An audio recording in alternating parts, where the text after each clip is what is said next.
a plus 1/a equal 3 হলে a square plus 1/a square সমান কত, কিংবা a মাইনাস 1/a ইকুয়াল 4 হলে a square plus 1/a square সমান কত, কিংবা p প্লাস 1/p ইকুয়াল √7 হলে p square plus 1/p square এর মান কত। এই ধরনের মানগুলো যখন আমার a প্লাস 1/a কিংবা a মাইনাস 1/a থাকবে, সেটার সাথে আমাকে যখন বের করতে বলবে a square plus 1/a square কত, তখন আমরা সূত্র অ্যাপ্লাই করব n স্কয়ার প্লাস মাইনাস 2।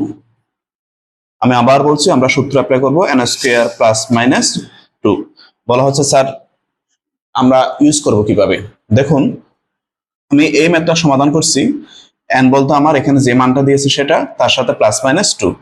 এখানে প্লাস থাকলে এখানে গিয়ে হবে মাইনাস, আর এখানে মাইনাস থাকলে এখানে গিয়ে হবে প্লাস। তখন আমার এই সূত্রটা, এই ম্যাথটা দেখুন, √7 হোল স্কয়ার, এখানে যেহেতু প্লাস আছে তাহলে এখানে হবে -2।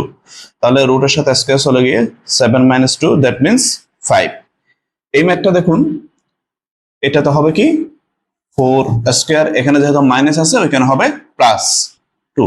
তাহলে 4 স্কয়ার বলতে 16 প্লাস 2 সমান 18। এই ম্যাথটার আনসার হচ্ছে 5, আর এই ম্যাথটার আনসার হচ্ছে 18। এই ম্যাথটার আনসার কত হবে নিজেরাই চেষ্টা করুন। আশা করছি বুঝতে পেরেছেন।